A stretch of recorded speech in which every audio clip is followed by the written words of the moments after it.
A continuación, dialogaremos sobre el aporte de oxígeno.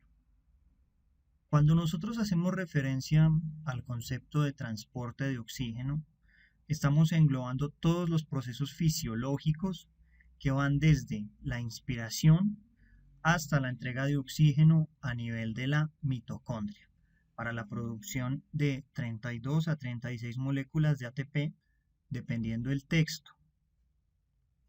Sin embargo, dentro de la literatura de los cuidados intensivos, cuando se habla de transporte de oxígeno, se hace referencia exclusivamente al componente hemodinámico. Antes de proseguir, vale la pena mencionar que la información principal de la cual se extrajo la información para esta conferencia es el texto Monitoría Hemodinámica de Pinsky, Teboul y Vincent y el libro de Magder. A continuación, vamos a empezar a describir los fenómenos fisiológicos relacionados con el transporte de oxígeno. Intentaremos describir los procesos desde lo macro hasta lo micro, contemplando claramente el concepto de cascada de oxígeno. Si nos situamos a nivel del mar, tenemos una presión barométrica o una presión atmosférica de 760 milímetros de mercurio. Considerando que la fracción inspirada de oxígeno es de 20.93% y por convención la tomamos como 21%, veremos que en el aire ambiental tenemos 159 milímetros de mercurio de oxígeno, 0.3 milímetros de mercurio de dióxido de carbono, 596 milímetros de mercurio de nitrógeno y 5.7 milímetros de mercurio de vapor de agua. Cuando nosotros inspiramos, una cantidad de oxígeno se va a perder en las vías aéreas superiores y en los espacios muertos, en la tráquea y en los bronquios de conducción que van desde la primera generación hasta la generación 16. De esta forma, a nivel alveolar, nosotros tenemos una presión alveolar de oxígeno de 100 milímetros de mercurio, una presión alveolar de dióxido de carbono de 40 milímetros de mercurio, una presión alveolar de nitrógeno de 573 milímetros de mercurio, y el nitrógeno es un componente elemental debido a que, gracias a su tamaño, como veremos posteriormente, este no difunde y, en conjunto con el agente tensoactivo o el surfactante y la arquitectura fractal de los alvéolos, se encarga de mantener la integridad de estas estructuras. A nivel del alvéolo vamos a tener 47 milímetros de mercurio de valor de agua. Este valor de 40 milímetros de mercurio para la presión alveolar de dióxido de carbono es fruto de la exhalación.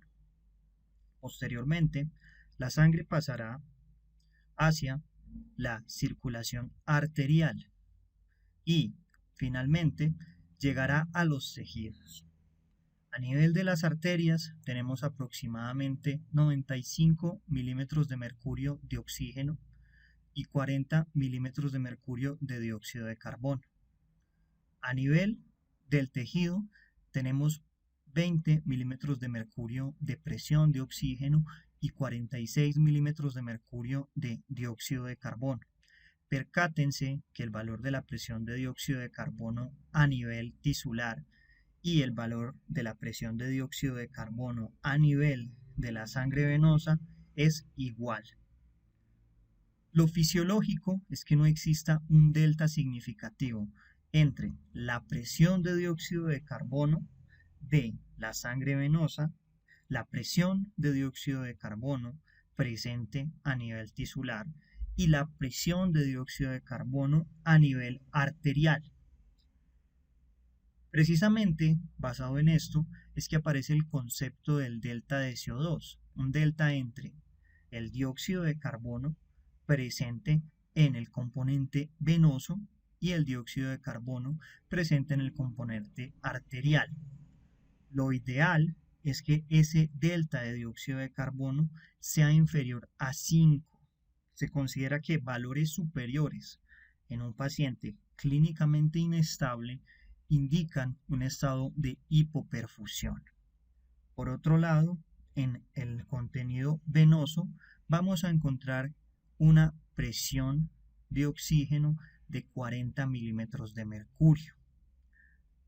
Finalmente, vamos a tener nuevamente a nivel del alveolo en el momento de la exhalación el paso de los gases, principalmente de dióxido de carbono, hacia la estructura alveolar para poder exhalar. Para que haya un adecuado transporte de oxígeno, resulta elemental que el paciente tenga una adecuada ventilación y perfusión. Y esto nos lleva al concepto fisiológico de las distintas unidades, según el BQ, que nosotros podemos encontrar. La mayoría de los textos de fisiología reconocen 3 unidades, pero algunos autores hablan de 4 unidades BQ. La primera es la unidad funcional, donde hay una adecuada ventilación y hay una adecuada perfusión, y la relación tiende hacia el 1. Como les comentaba, para que el transporte o el aporte de oxígeno sea óptimo, se requieren de una ventilación y de una perfusión adecuada. O sea, se requiere de unidades funcionales. Tenemos el espacio muerto, donde la ventilación se encuentra presente, pero no hay una adecuada perfusión, por lo cual la relación tiende al infinito. Tenemos el shunt, que es lo opuesto, hay una óptima perfusión, pero hay una inadecuada ventilación y la relación tiende al 0. Y finalmente tenemos la unidad silenciosa, en la cual tanto la ventilación como la perfusión van a ser inadecuadas.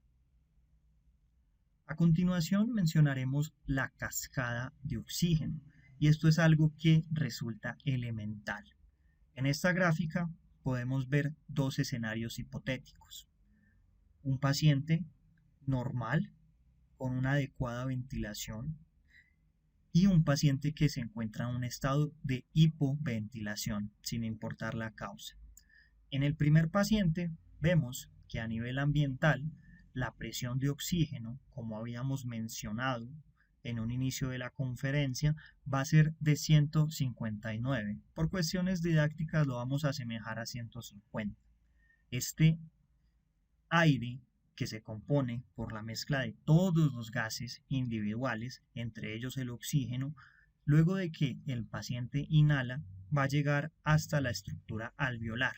Allí vamos a encontrar una presión de oxígeno de aproximadamente 100. Se pierden 50 a 59 milímetros de mercurio. Posteriormente, ocurre, gracias a un delta de presiones o un gradiente, el intercambio gaseoso en el capilar alveolo capilar. En la sangre arterial vamos a encontrar una presión de oxígeno de aproximadamente unos 90 a 95. Y a medida que nos vayamos acercando a los tejidos, esta va a descender. En los tejidos, antes de que se entregue el oxígeno a la célula para que lo use la mitocondria y produzca ATP o adenosintrifosfato, que es la moneda energética de los procesos fisiológicos, vamos a tener una presión de oxígeno que paulatinamente va a ir disminuyendo desde 50 hasta 20. De tal manera que cuando lleguemos a la mitocondria, la presión de oxígeno va a encontrarse entre 4 a 20 milímetros de mercurio. El oxígeno es el núcleo de la vida aeróbica, porque el oxígeno es el receptor final de electrones a nivel mitocondrial.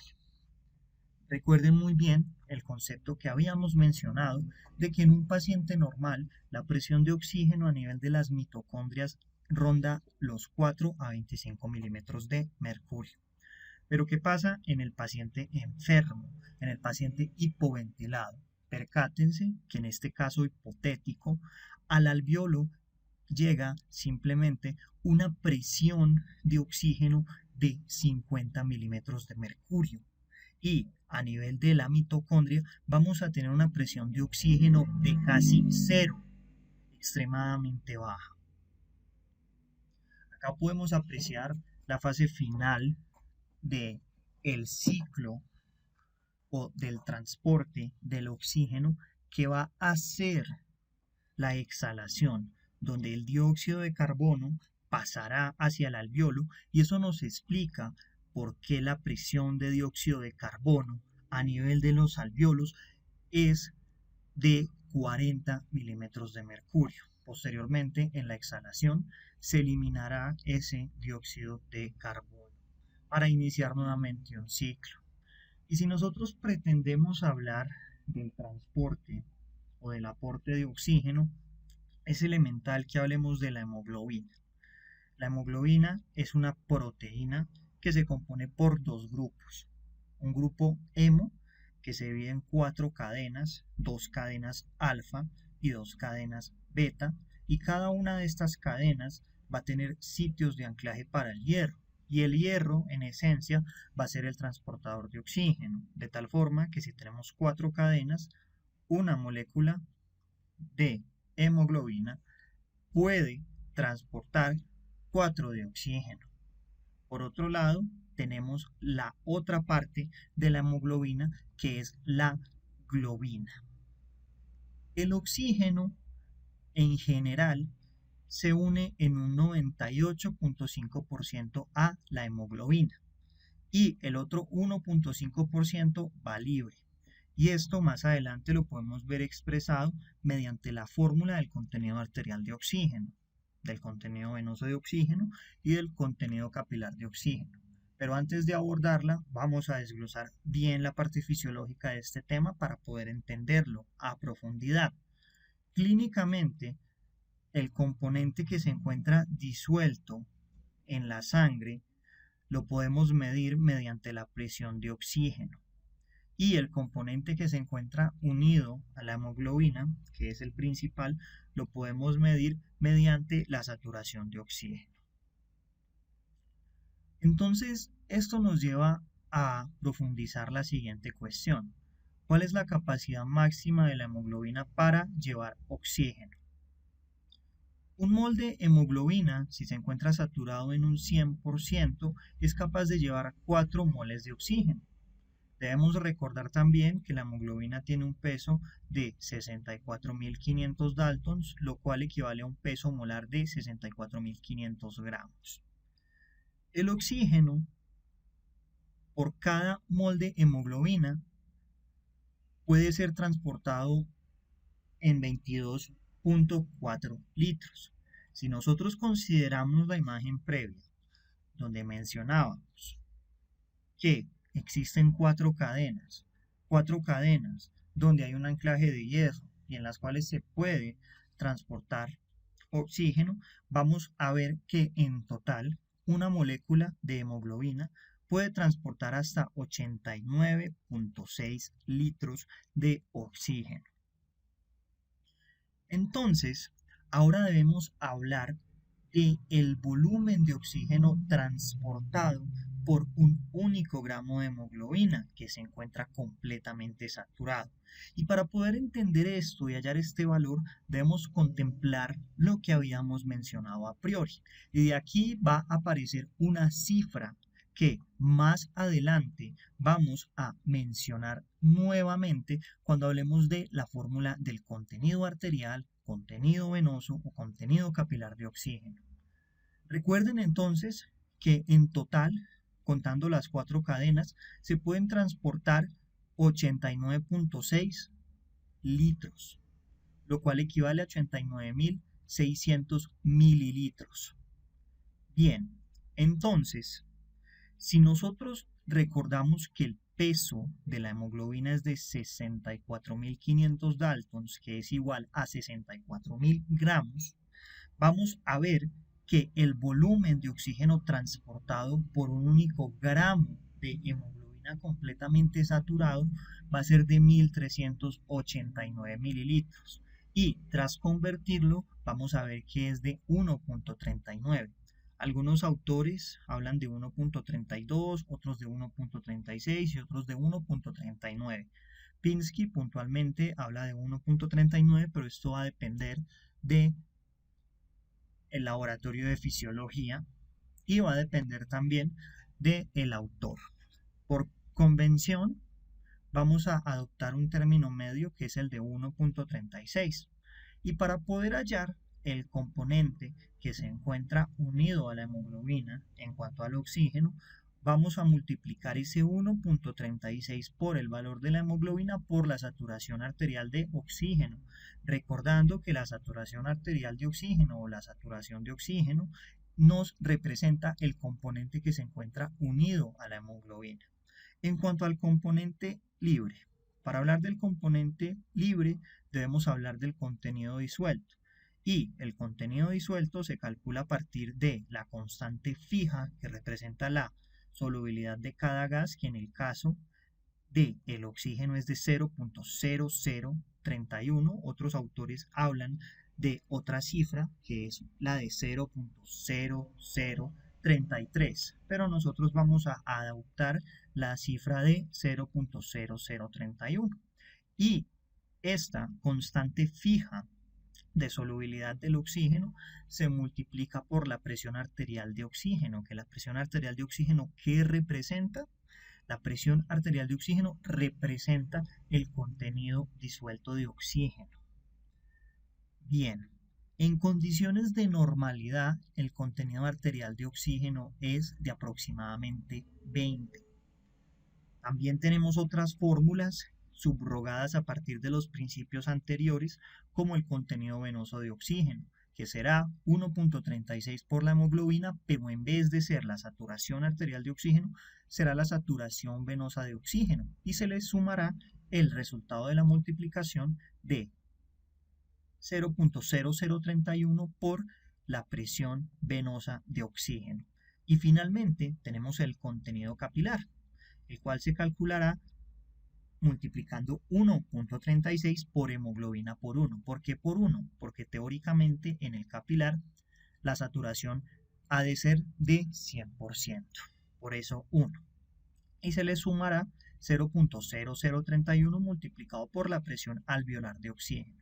La presión alveolar de oxígeno también se puede calcular mediante una fórmula que dicta que la presión alveolar de oxígeno es igual a la presión barométrica menos la presión de agua multiplicado por la FiO2 menos el resultado de la PaCO2 sobre el cociente respiratorio.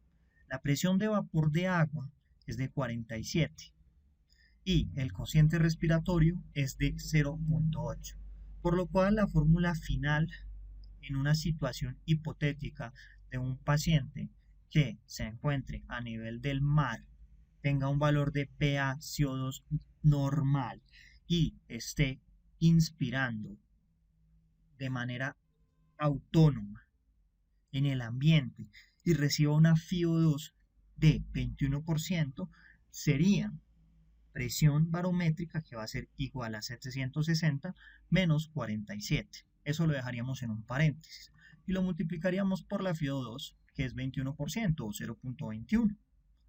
A eso le restaríamos, si tenemos una PaCO2, por ejemplo, de 40, el fruto de 40 dividido 0.8. Y si nosotros pretendemos hablar del transporte de oxígeno, debemos mencionar algunos principios físicos elementales de los gases. Entonces recordemos que un gas ocupa un volumen, y al ocupar un volumen en un contingente ejerce una presión. Y la presión y el volumen van a depender de la velocidad de colisión de las partículas, o van a depender de la colisión de las moléculas. Y a su vez, la colisión va a depender de la temperatura. Y es muy importante entonces que hablemos de la ley del gas perfecto y sus leyes subrogadas, que son la ley de Charles, la ley de Boyle y la ley de Gay-Lussac. La ley del gas perfecto nos dice que si el número de moléculas y las relaciones son constantes, nosotros podemos predecir la presión, el volumen y la temperatura. Y tenemos en este orden de ideas una ley que es directamente proporcional y otras leyes. Bien, entonces, la ley de Boyle nos indica que la temperatura es directamente proporcional al fruto de la multiplicación de la presión por el volumen. Y aquí vemos entonces las leyes donde aparece el concepto de inversamente proporcional, porque resulta que según la ley de Charles, la presión va a ser inversamente proporcional a la temperatura y directamente proporcional al volumen. Y según la ley de Gay-Lussac, el volumen va a ser inversamente proporcional a la temperatura y directamente proporcional a la presión. Existen otras leyes importantes cuando nosotros hablamos de gases, como la ley de Dalton, que nos permite calcular la presión total. Y esta ley nos indica que cuando nosotros tenemos un contingente con un gas determinado, la mezcla de cada gas individual y de las presiones de las mismas va a darnos el valor de la presión total. Por esto mismo, cuando nosotros apreciábamos la primera diapositiva, veíamos que la presión barométrica era fruto de la suma individual de la presión de oxígeno, la presión de dióxido de carbono, la presión de nitrógeno y la presión del vapor de agua, entre otros gases. Ese es un concepto que debemos tener muy presente cuando nosotros hablamos del comportamiento de las mezclas de gases. Bien, también debemos mencionar la ley de Henry. La ley de Henry, si la vamos a definir de manera textual, indica que el número de moléculas de gas que se disuelve en un líquido con el cual el gas no reacciona es directamente proporcional a la superficie del líquido y la constante de proporcionalidad va a expresar la solubilidad del gas en el líquido. ¿Qué significa eso de una manera simplificada? Fácil. Si nosotros tenemos un contingente que va a ser el aire, que estaría representado por el alveolo, y un contingente que estaría representado por la sangre, que representa un líquido, y entre ellos tenemos una interfaz que sería la membrana alveolo capilar, vamos a ver cómo las moléculas de los gases individuales van a tender a buscar un equilibrio, pero esto ocurre cuando no reaccionan con el líquido en cuestión o el solvente. Esto aplica especialmente con el dióxido de carbono, cuya difusión en relación con el oxígeno es de 25, o con el monóxido de carbono, que tiene una difusión de hasta 100 veces más. Con otras sustancias, con otras moléculas, como por ejemplo el nitrógeno, no aplica por el tamaño. Y ahora vamos a hablar de la ley de Graham, que la ley de Graham nos dice que los índices de difusión a través de orificios o membranas porosas son inversamente proporcionales a la raíz cuadrada del peso molecular. ¿Eso qué significa en términos sencillos? Que entre más grande sea la molécula, como es el caso del nitrógeno que está representado aquí de color rojo, menor va a ser su difusión. Mientras que el oxígeno, el dióxido de carbono, el monóxido de carbono van a poder difundir más fácil. Esto nos explica también por qué nosotros afirmamos que el nitrógeno se encarga de mantener la estructura alveolar junto al surfactante como agente tensoactivo y junto a la arquitectura fractal de los alveolos en conjunto. Por eso es que cuando se realizan procesos de preoxigenación o desnitrogenización, como se denominaba previamente, existe riesgo de generar atelectasias, porque se barre el nitrógeno y el nitrógeno es uno de los mecanismos que mantiene el alveolo. Aquí podemos apreciar los valores normales de diversos parámetros como la hemoglobina, que es de 12 a 15, la presión arterial de oxígeno, que será de 60 a 90, la presión arterial de dióxido de carbono, que será de 35 a 45, la saturación de oxígeno, que dependiendo de la altitud será de 91 a 100%, la presión alveolar de oxígeno, que será de 100 milímetros de mercurio aproximadamente, el contenido arterial de oxígeno, que es de 18 a 20, como habíamos mencionado a priori, el contenido venoso de oxígeno, que será de 15, y el contenido capilar de oxígeno, que será de 22. Y esto nos lleva a hablar entonces de la curva de disociación de la hemoglobina, que es una curva con una forma sigmoide. Esa curva sigmoide se genera gracias a los cambios estructurales proteicos que ocurren por la unión progresiva del oxígeno. Vale la pena mencionar que esta curva se puede desplazar a la izquierda o a la derecha y esto va a significar que hay una mayor o una menor afinidad por la hemoglobina. Cuando se desplaza hacia la izquierda, disminuye la afinidad de la hemoglobina por o al oxígeno, pero aumenta la disociación de oxígeno. Y cuando se desplaza hacia la derecha, aumenta la afinidad al oxígeno y disminuye la disociación de oxígeno. ¿Qué factores pueden modificar esto? Se puede desplazar hacia la izquierda ante la disminución de hidrogeniones o la alcalosis, la disminución del 2,3-difosfoglicerato, de la temperatura o de la presión de dióxido de carbono.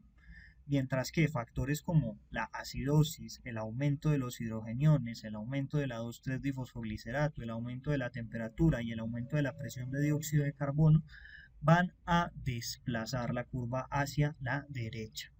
Vale la pena mencionar también el concepto de P50. La P50 se refiere a la presión de oxígeno que se necesita para lograr alcanzar una saturación de 50%. Existen ecuaciones para calcular la saturación de oxígeno a partir de la presión de oxígeno, corrigiéndolo según el pH, la base exceso, la temperatura y el dióxido de carbono.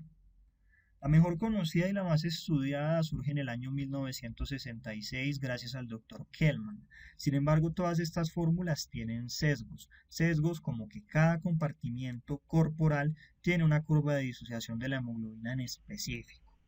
En la praxis existen varias técnicas para poder medir el transporte de oxígeno. Por ejemplo, la medición de la presión de oxígeno. Por ejemplo, la saturación de oxígeno, entre otros. A continuación vamos a mencionar los principios elementales de cada una de ellas y vamos a empezar a hablar de la medición de la presión parcial de oxígeno. La presión parcial de oxígeno se hace mediante polarografía o por amperometría, que cuantifica el oxígeno en los fluidos biológicos. Y para poder funcionar necesita de un ánodo y necesita de un cátodo. Un ánodo que es un electrodo donde ocurre oxidación, y la oxidación es la captación de electrones, como podemos ver aquí, y un cátodo que va a ser un electrodo donde ocurre la reducción, que la reducción que es, como vemos aquí, es dar electrones al medio.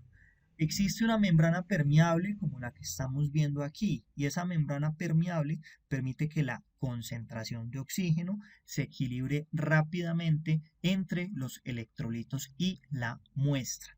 Posteriormente, cuando se aplica una diferencia de potenciales al conductor, la corriente de electricidad que pasa en este sistema es proporcional a la concentración de oxígeno que hay en el sistema y a través de este principio elemental es que dicta el valor de la presión parcial de oxígeno, que puede ser arterial principalmente. En cuanto a la saturación de oxígeno, esta se puede medir de manera no invasiva o invasiva. La saturación de oxígeno en sangre se hace a partir del análisis espectral de la sangre arterial hemolizada. Vale la pena mencionar que este método utiliza longitudes de onda de oxihemoglobina, de hemoglobina reducida, de carboxihemoglobina y posteriormente con dichos valores, mediante proporciones y ecuaciones matemáticas, arroja un valor. Es mucho más preciso que la saturación arterial de oxígeno medida mediante pulsioxímetro. Sin embargo, el pulsioxímetro es una técnica más simple, es una técnica que no es invasiva, es una técnica que fue descrita por un ingeniero que es Millikan en el año 1940. También funciona a partir de análisis espectral y funciona con dos longitudes de onda, una de 660 nm y otra de 940 nm. ¿Qué ocurre o cómo funciona? Resulta que la hemoglobina reducida absorbe fácilmente ondas de 660 nanómetros, en comparación con la oxihemoglobina. Tenemos que la hemoglobina reducida es capaz de absorber 10 veces más de estas ondas de 660 que la oxihemoglobina. mientras que la oxihemoglobina absorbe mucho de las ondas de 940 nm. Y a partir de esto se calcula la cifra de saturación arterial de oxígeno. ¿Cuál es la limitación de este método? Que asume las concentraciones de carboxihemoglobina y también de metahemoglobina. Esto lleva a que algunas situaciones puedan sesgar el valor. Por ejemplo, las intoxicaciones por monóxido de carbono, que alteran las concentraciones de carboxihemoglobina. O, por ejemplo, otro tipo de situaciones que van a alterar las concentraciones de metahemoglobina. El ejemplo típico relacionado con la carboxihemoglobina es el del monóxido de carbono en las personas que van a un hotel o a un motel y dejan el automóvil prendido y fallecen. Esto hace que los valores sean altos, sin embargo, realmente no lo son. Se genera una distorsión. El gasto cardíaco probablemente sea el determinante más importante del aporte de oxígeno. Acá podemos apreciar una tabla donde se ven diferentes métodos. Estos métodos recientemente fueron revisados por Lager en caso de que deseen profundizar en ellos. ¿Qué métodos tenemos? Recordemos que el gasto cardíaco es igual a la frecuencia cardíaca por el volumen latido. Tenemos el catéter de Swan-Ganz que tiene algunas ventajas, como ser el estándar de oro, pero es un método que es muy invasivo. Tenemos también métodos mediante ecocardiografía, que puede ser transtorácica o transesofágica, o a través de análisis calibrado del contorno de pulso o análisis no calibrado del contorno de pulso. Cada uno de ellos tiene algunos pros y tiene algunos contras. Cuando nosotros hablamos de aporte de oxígeno, debemos mencionar también el concepto de extracción de oxígeno. El aporte de oxígeno es el volumen que se transfiere desde los pulmones hacia los tejidos en un minuto. El volumen de oxígeno transferido en condiciones fisiológicas se encuentra alrededor de 1000 y se calcula multiplicando el contenido arterial de oxígeno por el gasto cardíaco. Otro concepto importante es el de VO2. El VO2 es el consumo de oxígeno. En condiciones fisiológicas es de 250 mililitros minuto. Y también debemos hablar de la rata o la tasa de extracción. La tasa de extracción se calcula a través de la relación entre VO2 y DO2 multiplicado por 100, por lo cual da un valor porcentual. En condiciones fisiológicas debe ser menor a 30, lo ideal es que sea menor de 25%. También podemos utilizar las mediciones de la saturación venosa de oxígeno. Lo normal es que estén en torno a 75%. La DAKIS realizó un estudio en el cual comparó la saturación venosa de oxígeno con la saturación central venosa de oxígeno y encontró que las diferencias entre ellas eran de apenas 5%. Esta tabla es una tabla muy interesante del texto de Pinsky que correlaciona la saturación venosa de oxígeno y el porcentaje de disminución en unidades de 0.1 o de 10% de múltiples variables. Por ejemplo, cuando empieza a disminuir el gasto cardíaco, podemos apreciar que de manera lineal va a empezar a descender la saturación venosa de oxígeno. Cuando disminuye el consumo de oxígeno, la saturación venosa de oxígeno empieza a aumentar. Y eso es un concepto muy importante que se relaciona con el término disoxia citopática. La disoxia citopática es un estado en el cual la célula ha sufrido tantos daños y se han generado tantas modificaciones dentro de su programación metabólica que ya no puede utilizar el oxígeno. Erróneamente se podría leer este aumento de la saturación venosa de oxígeno como una mejoría, pero realmente es un estado premortem en el cual la tasa de mortalidad es extremadamente alta, porque la célula está tan cansada que ya no emplea oxígeno. Tenemos otros que podemos correlacionar en cuanto a su disminución, como por ejemplo la saturación arterial de oxígeno. A medida que disminuye la saturación arterial de oxígeno, de forma lineal también va a disminuir la saturación venosa de oxígeno. Recuerden que nosotros tenemos una reserva de oxígeno en la sangre venosa. Ahora vamos a hablar sobre los pasos que nos llevan a nosotros a una crisis energética. Podríamos hablar de 4 pasos. El primer paso es uno donde la producción de energía es adecuada. El segundo paso es uno donde la producción es adecuada, pero hay mecanismos compensatorios. El tercero es cuando la producción energética ya es inadecuada debido a que los mecanismos compensatorios empiezan a fallar. Y el cuarto es el estado de muerte. Nosotros debemos actuar desde cuándo? Nosotros debemos actuar desde el inicio. De ahí a que tengan tanta utilidad los sistemas de alerta como el MUSE. Muy bien, el consumo de oxígeno se grafica en función del transporte de oxígeno, como podemos apreciar ahí, y en condiciones de normalidad, incluso cuando se empiezan a desarrollar los mecanismos compensatorios, la relación entre el consumo de oxígeno y el transporte de oxígeno es una relación constante. Pero va a llegar un momento en el cual el DO2 o el transporte o aporte de oxígeno va a ser tan bajo que va a empezar a caer el consumo de oxígeno, intentando reservarlo o generar un estado de ahorro en el cual se va a generar una predominancia por el metabolismo anaeróbico. ¿Cuál es el problema? Mientras que el metabolismo aeróbico es capaz de generar entre 32 a 36 moléculas de ATP, el metabolismo anaeróbico aumenta el lactato y genera solamente 2 moléculas de ATP, por lo cual va a llegar un momento en el cual ese estado de ahorro va a resultar deleterio. El indicador más sensible de estos estados de hipoperfusión, donde hay un inadecuado transporte de oxígeno, es la saturación venosa central de oxígeno. Otros marcadores son, por ejemplo, un sodio urinario bajo y un potasio urinario alto. ¿Por qué? Porque en las alteraciones hemodinámicas se activa el sistema renina-angiotensina-aldosterona. Se sensa que existe una hipovolemia o una hipoperfusión y esa hipovolemia a nivel de la mácula densa, a nivel de la membrana apical de estas células, activa transportadores sodio, potasio, 2-cloro, luego de sensar que hay poco sodio llegando.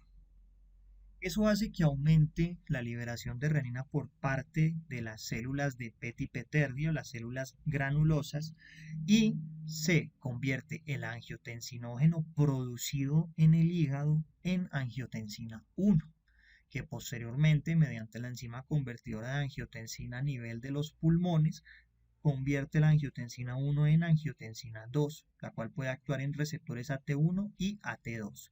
Primordialmente actúa en receptores AT1, generando una vasoconstricción de la arteriola eferente. Inicialmente, esa vasoconstricción de la arteriola eferente mantiene la presión hidrostática, por lo cual en un inicio, como podemos apreciar en esta tabla, la tasa de filtración glomerular puede aumentar.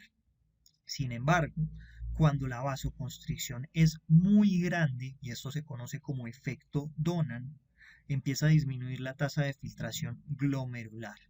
Por otro lado, la angiotensina 2 también aumenta la actividad simpática, aumenta la liberación de vasopresina, aumenta la liberación de aldosterona y tanto la vasopresina o hormona antidiurética como la aldosterona van a generar un estado donde va a intentar ahorrarse volumen.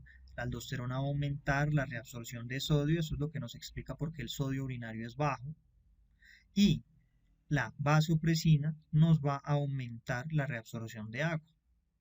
La aldosterona tiene un efecto indirecto y es que al aumentar la reabsorción de sodio también, mediante mecanismos de gradiente, arrastra agua consigo.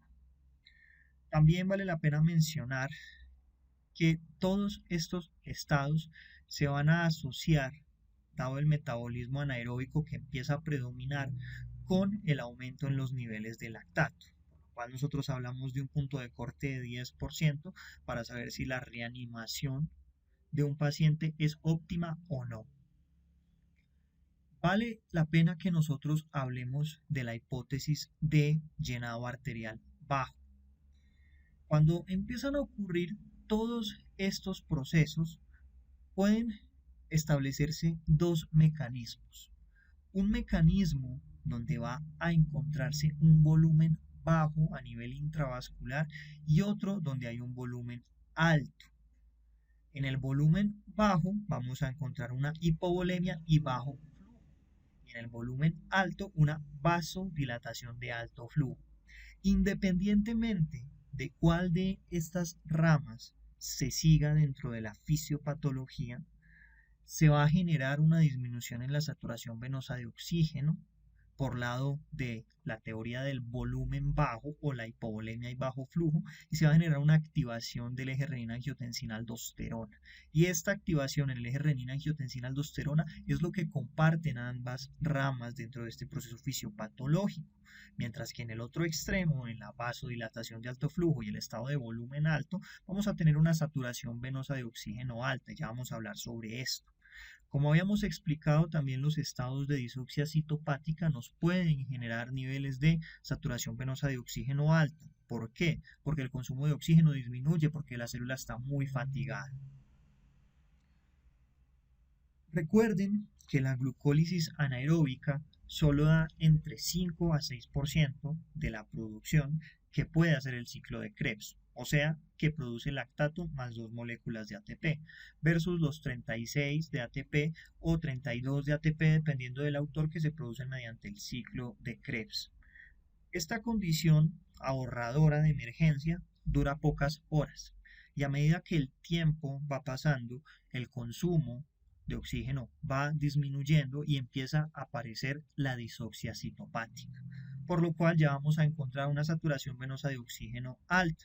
Va a aumentar el daño celular, va a disminuir la síntesis de proteínas, va a aumentar la liberación de especies reactivas de oxígeno y van a aparecer mecanismos de necrosis y apoptosis, además que se van a producir factores inducibles por la hipoxia. Tenemos básicamente tres situaciones donde la saturación venosa de oxígeno es alta por disminución del consumo.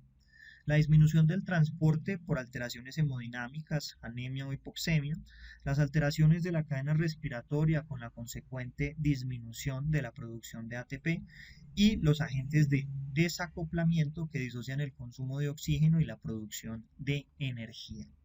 En cuanto al dilema clínico, el tratamiento de los pacientes en estado de shock o con un transporte o aporte de oxígeno deficiente ha evolucionado mucho en el tiempo.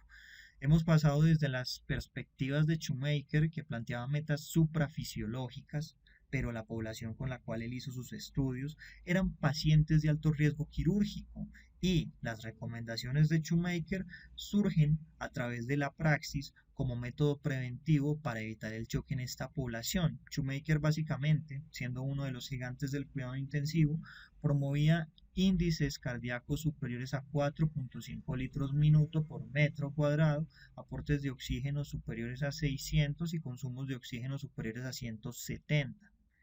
Hayes en 1994 y Gattinoni, que también son de los grandes del cuidado intensivo, en 1995 respectivamente, no observaron beneficios en lo planteado por Shoemaker.